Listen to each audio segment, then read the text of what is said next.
Pessoal, aqui é o Wellington do produtividademáxima.com, mais um vídeo aqui falando sobre gerenciamento de riscos. Nesse vídeo especificamente vamos falar sobre a RN 518, também conhecida ainda pela RN 443, a antiga RN que foi substituída aí pela ANS, falando sobre riscos na saúde suplementar. Vamos falar sobre esse tema específico hoje. É bem técnico, é importante compreender. Inclusive na minha empresa de consultoria nós prestamos serviços para operadoras de saúde que estão tentando entrar em conformidade com a regulamentação da RN 518. Se você quiser saber mais sobre o tema da consultoria, sobre como nós executamos consultorias e treinamentos em company também sobre esse assunto, você pode nos acionar por meio do e-mail, também lá do nosso site, waconsultoriasc.com, e também pelo e-mail que está aqui no nosso canal, tá bom? São formas de você entrar em contato conosco e, é claro, nós teremos o maior prazer em poder lhe ajudar a estar em conformidade com essa RN, que é extremamente importante.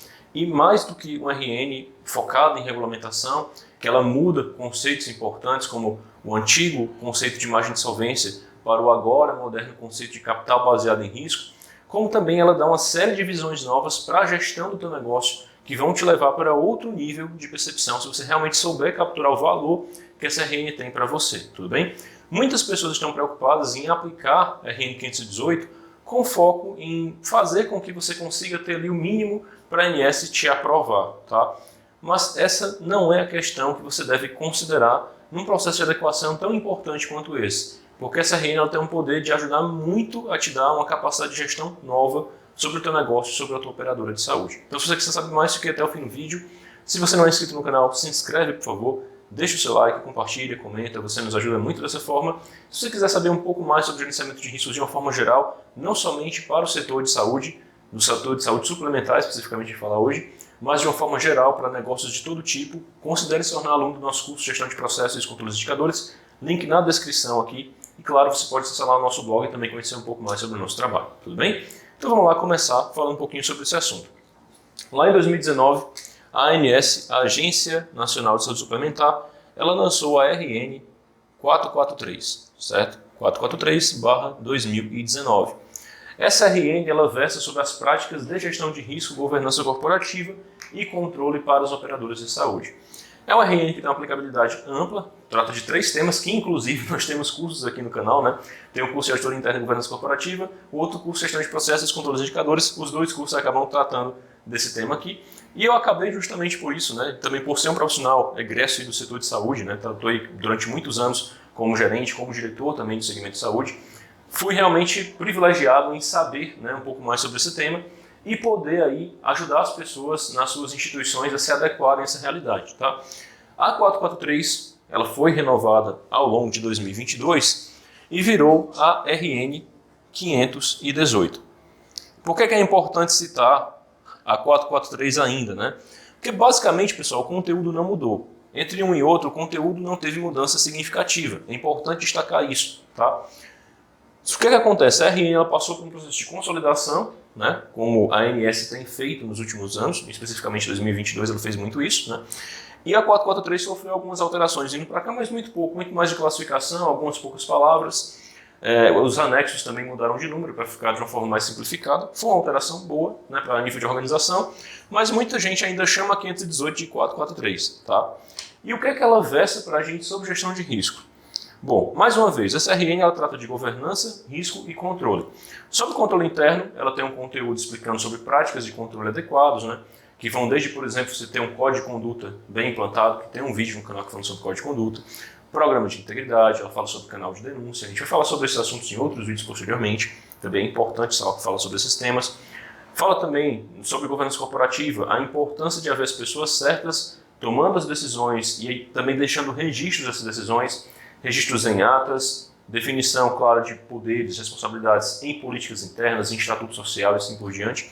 Tudo isso são medidas para ajudar a empresa a ter uma estrutura de governança mais clara, a ter uma estrutura de controle melhor, como por exemplo você ter reuniões semestrais apresentando ali aqueles 12 indicadores financeiros do antigo anexo 3 da 443, que agora é um novo anexo aqui na 518, tudo bem?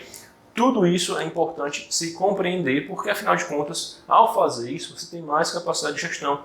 Imagina só, a RN está dizendo para você, é importante você ter um código de conduta, é importante você ter um programa de integridade, é importante você ter um canal de denúncia, é importante que você faça uma análise mínima desses indicadores financeiros a cada 6 meses. Sendo que você já deveria ter essas coisas, essa análise financeira deveria ter muito mais indicador e feito constantemente, não uma vez a cada 6 meses. Então realmente são práticas mínimas, algumas que ela exige. Ela fala também sobre você ter auditoria interna no teu negócio. Ela não te obriga a ter isso, né? A RN ela fala do texto da auditoria interna já com uma prática mais avançada de gerenciamento de riscos e controles, né? Mas a gente sabe que a auditoria interna ela agrega muito valor para o negócio. Então se você não tem, vale a pena você considerar ter, certo? Tem um curso aqui sobre auditoria interna e governança corporativa que eu recomendo, né, para quem tiver curiosidade de saber mais sobre esse tema, vai lá e faz o curso, é realmente muito bom, tem uma oportunidade de mercado muito interessante. Se você quiser saber mais sobre a profissão de auditor interno, tem um vídeo aqui no canal explicando esse assunto, tá? Sobre o que é que um auditor interno faz e como ser um bom auditor interno. E aí entra no tema de gerenciamento de risco propriamente dito, em que nós vamos ter uma série de coisas aqui interessantes que a RN traz para a gente. Um dos pontos mais interessantes aqui de cara, né, que a RN traz, é o próprio conceito de risco, que ela vai conceituar ali o risco como uma medida de incerteza, né? E ela traz para a gente 5 categorias de risco, 5 objetivos do gerenciamento de risco que devem ser respeitados, tá? Essas 5 categorias de risco para a ANS vão diferir um pouco daquilo que a gente falou nos padrões ali do COSO, né? Que nós falamos em uma aula anterior, tá? Aqui nós vamos ter, para a ANS, né, o risco operacional, vou colocar aqui categorias de risco. Nós vamos ter aqui o operacional. Vamos ter também o legal. Vamos ter, além do operacional e do legal, o risco de crédito. O de mercado, que foi regulamentado pela RN 569 agora, em dezembro de 2022, no final do ano, tá? Então atenção para quem ainda não viu a 569 e está no processo aí de cálculo, né, do CBR, do Capital Baseado em Risco, considere a atualização das planilhas novas que saíram agora entre janeiro e fevereiro desse ano, de 2023, porque já está atualizado com o risco de mercado que foi lançado pela 569, que substitui a antiga RN 451, que já tinha sido substituído pela 526, tá? Então a 451 virou 526 e agora virou 569. Lê lá para você saber um pouquinho mais sobre o assunto. Temos esse risco de mercado, que era o último que faltava, né? Essa regulamentação. Ou seja, temos aqui 4 riscos, mas ainda tem um 5º risco que fecha aqui o tema como um todo, que esse é o risco mais importante para o segmento de saúde suplementar, que é o risco de subscrição.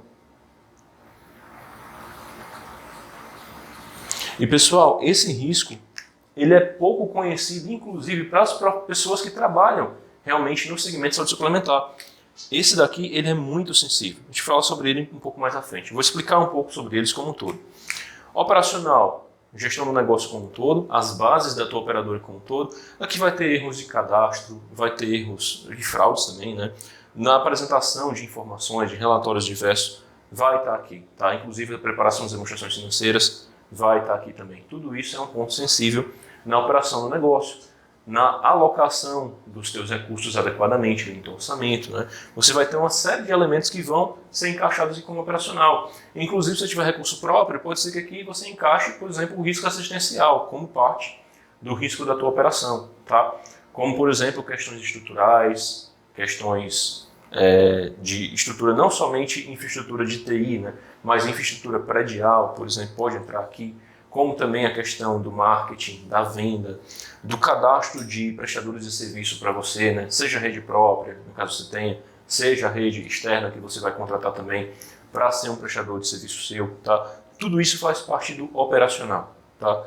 Então esse risco ele é um risco muito abrangente. Mais uma vez, foco muito grande aqui. Eu falei nas aulas anteriores, né, fazendo aqui para o nosso curso, Gestão de Processos e Controles de Indicadores, que operação ela é toda estruturada com base em processo. Todo processo tem risco, então você ter uma visão de risco para o processo é muito importante. Tudo bem? Risco de crédito. Aqui, pessoal, um destaque muito importante. Risco de crédito é você ter dificuldade de conseguir dinheiro e também você sofrer um ato de inadimplência. O teu cliente, por exemplo, chega até você e diz assim, olha, eu não vou pagar porque não tenho dinheiro. Digamos que você tem uma empresa que é cliente do teu plano de saúde, que ele tem 50 vidas. Tem uma fatura ali X, né, que ele paga por mês, sei lá, 35 mil reais, por exemplo. E essa fatura, né, atrasou já um mês, atrasou o segundo mês, mas você está cobrando e diz, olha, não vou mais pagar, não tenho condições de pagar.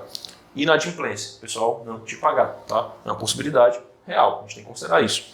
Além disso, o crédito também envolve outro aspecto, que é você ter confiança nos recursos que você deixou em determinadas entidades.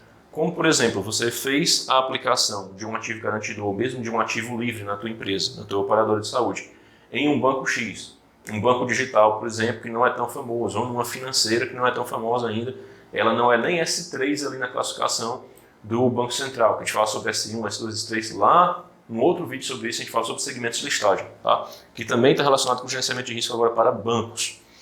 O que é que acontece? Nesse caso aqui, o risco de crédito será que essas instituições vão conseguir arcar com os recursos que você depositou lá? Qual é o nível de proteção que você tem do teu dinheiro nessas instituições? Aí você deve lembrar, professor, lá no seu outro canal, que eu tenho um canal que fala sobre finanças também, né, finanças pessoais, você mencionou que investir em FGC é muito importante que dá proteção. Mas, de fato, dá proteção, mas você deve lembrar o seguinte, existe um limite para FGC. Um limite de R$250 mil para uma pessoa física pode parecer um volume de dinheiro considerável. Mas para uma empresa isso não é nada. Tá? Você pode ter ali valores talvez de 5, 10, 15, 20 milhões aportados em uma conta e o FGC ele vai te dar 250 mil, tá? De garantia. A questão que fica é até que ponto você pode se arriscar com essas entidades que elas não são tão protegidas, que elas não têm tanta capacidade assim, não tem um índice de Basileia tão bom, né, como é o caso, por exemplo, de determinados bancos financeiros que estão aí pagando valores mais elevados em CDBs, em títulos diversos. Tudo bem? É um ponto para você dar atenção. Né? Recentemente, inclusive, a gente vai fazer um vídeo sobre isso depois, Portocred, BRK, né, foi aí decretada a liquidação judicial. Então você vê que isso é um tema sensível, você pode perder o seu dinheiro lá também. Isso também entra no risco de crédito. Legal, não tem nem muito o que explicar, mas né, é o risco jurídico. Tá? Tudo que for ambiental, leis trabalhistas, leis diversas, cíveis diversas, tributárias, por exemplo, entram aqui, lei comercial, a própria legislação societária, né, as regulamentações societárias entram aqui também. Tá? Então, a parte legal, tudo que envolve lei, está aqui dentro. Tudo bem? E claro, né, aqui também a gente pode colocar a própria conformidade com a ANS. Eles não abrem aqui a conformidade como um todo, que entraria em regulamentação. Então, no legal também você coloca as questões de conformidade com a própria agência reguladora, que é a ANS. Tá bom? Entra aqui leis e regulamentações. Mercado. Elementos diversos que o mercado tem, né, que podem te afetar. Por exemplo, a elevação da taxa de juros, câmbio, preço de imóveis, variação de ações da tua empresa, né, do mercado como um todo, é importante acompanhar. A inflação como um todo, né, que é importante acompanhar também. O setor de saúde, inclusive, é muito sobrecarregado de inflação, é muito sensível esse setor. Importação também acaba afetando bastante, então o câmbio é sensível. Reajuste de contratos, índices como, por exemplo, IGPM, no contrato de aluguel, né, pode fazer uma diferença absurda no teu negócio no final das contas. Então, isso daqui precisa ser levado em conta sim, tá? E aí, o risco que eu falei que é mais destacado para a RN 518, para o segmento de saúde, que é o risco de subscrição. O que é que envolve aqui, pessoal, em subscrição? Subscrição envolve principalmente o equilíbrio dos contratos, garantindo uma sinistralidade adequada. E, além disso, um controle de portfólio de produtos que garante sustentabilidade financeira para o negócio. Tá? A primeira responsabilidade que o gestor tem com o negócio é garantir que o negócio fique de pé. Quando a gente fala de governança corporativa, né, que ali o último elemento é a responsabilidade corporativa, ela primeiramente é a responsabilidade com o próprio negócio, de garantir que a empresa fique de pé, tá? E depois disso nós temos responsabilidades diversas, né? A social, ambiental, que você vai poder executar.